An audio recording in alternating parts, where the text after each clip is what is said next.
So we are in the snow again. There's Mount Kosciuszko behind that hump, the highest mountain of Australia. And right now we are melting snow inside a refuge hut. I've come up with a new system for melting snow with isobutane. The problem with the isobutane can that you can see there is isobutane will freeze quite easily in extreme cold. So I've wrapped a piece of closed cell foam around the can, and for about 20 minutes before I started cooking I had the can inside my jacket just to keep it warm. So this will, by keeping the gas can warmer, you'll get a lot better gas flow, a lot better flamage. You'll be able to melt snow faster. One thing I'm just a little bit concerned about is that can actually overheating, so every now and then I'll just put my finger on the can just to make sure that the gas can itself is not getting too hot. It seems to be okay. I can actually hold my hand underneath there because my hand is underneath the flame, and of course heat does rise. When you're trying to boil water in extreme cold, or you're trying to melt snow, you really need to conserve energy. You need to conserve your gas. So it's quite tempting to take the lid off to see if the water is boiled yet. You don't have to take the lid off. What you can do is just hold your fingers on top, just to touch the top of the pot. And if that lid is still cool, then this is an indication that you're a long way from boiling the water inside.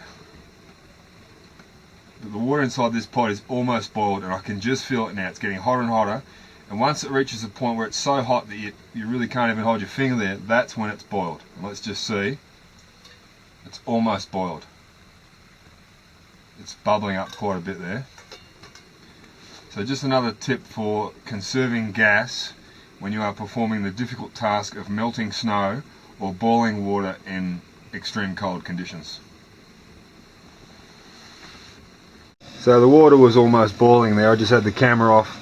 But I've now emptied most of the water into my MSR Dromedary, my 10-litre water container. So another tip with melting snow is don't completely empty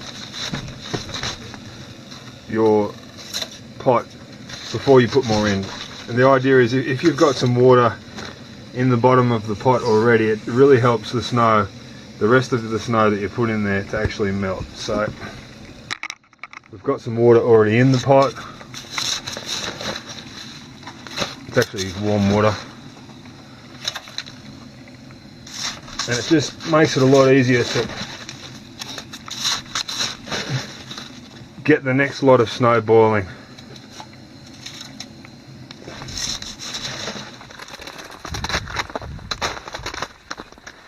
So I've just stopped here for a bit of a lunch break. Thought I'd just take the opportunity to show you this piece of the EVA foam. So a lot of people, they'll use cheap cell foam. Problem with cell foam is that it tears easily, and after a few trips, it could break into a lot of different pieces. You can see this piece of EVA foam I've been using for a few years now. It does have a couple of holes in it, but it's still quite useful. It still works quite well, perfectly well actually. So EVA foam, the difference is that it's a lot denser and thinner.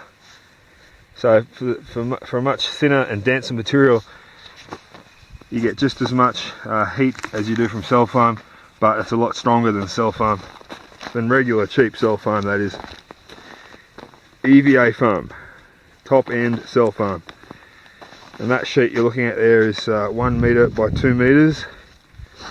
So me and Christina sleep on that together inside our tent. And you can sit on that for hours on end and you won't get a cold bum, because it's such a good insulator of the heat.